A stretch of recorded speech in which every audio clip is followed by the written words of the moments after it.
from Pietermaritzburg in KwaZulu-Natal by the Gift of the Givers founder, Dr. Imtiaz. Sooliman, Dr. Sooliman, welcome and thank you so much. Happy birthday. Thank you very much for the birthday, and thank you for the introduction. 26 years of giving back and serving. How has that been? Remind us of the foundations of Gift of the Givers. It's very, very strange. You know, it was not something I had envisaged. I met a spiritual teacher in Istanbul in 1992.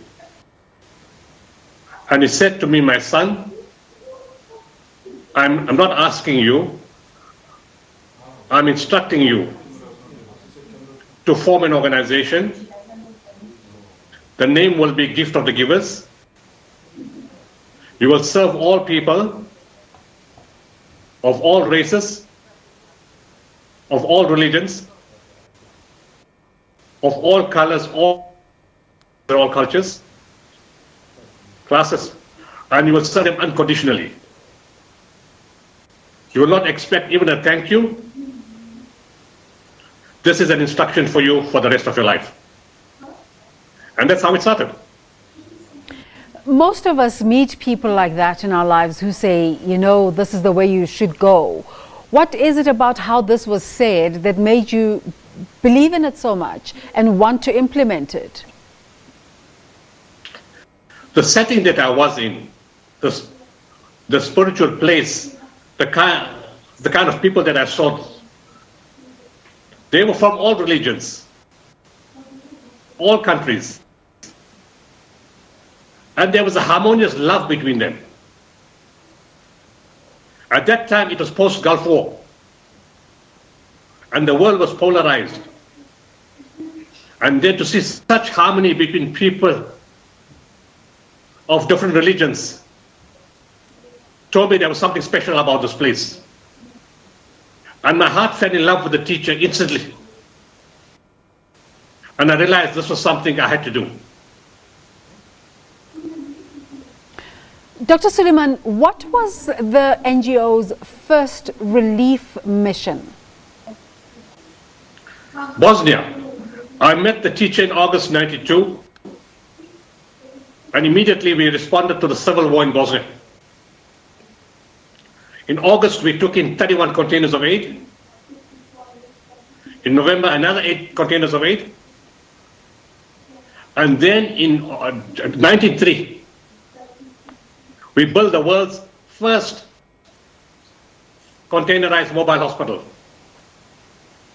a product of African technology, and took it to Europe. This hospital has saved thousands of lives, and thousands of children were born here.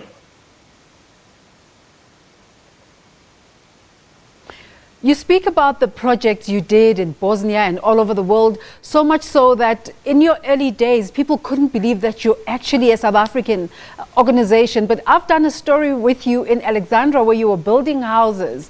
Tell us about some of the big needs that you found here in South Africa. The strange thing is, our involvement in South Africa was always bigger than internationally. But it was not fancy for the media to cover those stories. It was not sensationalist, like the disasters and the wars that we respond to. But over time, the media in South Africa has covered the local stories in a much bigger way. That housing project that you saw in Alexandra was a response to the repeated floods in the Jacques-Cartier, where we said no more help for flood victims. We need to do something more permanent and sustainable. And that's when we got land from the city council and designed that housing village. It's one of its kind in the country, where people have houses that are fire resistant, not fireproof, but fire resistant. Where it's spaced out and people can live clearly and comfortably. It has its own ablution block. It has its own kitchen. It has its own garden. It has a security fence. It's paved. It has solar power. And kids have their own playground. It's something that can be replicated throughout South Africa. What you're talking about is so important. This morning we wake up to the news that about 50 shacks were burnt down in the Kathrada informal settlements. Why aren't you imparting these lessons to government about, as you say, the structures that you have built that are fireproof? We are in communications with the Human Settlements Ministry for quite some time now. First, Minister Lindiwe Sisulu, and then now Noma Indian Faketu. And they love our concept. And there's a possibility that soon they will be asking us to replicate this in many areas in the country. But specifically in crisis where there's fires and floods.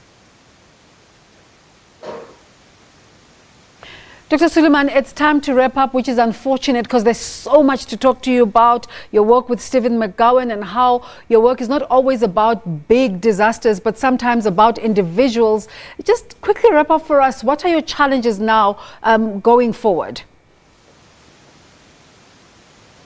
The growth of the organization and people coming to know about us locally and internationally, the demands are getting greater. Right now, we have more requests to get involved in hostage situations,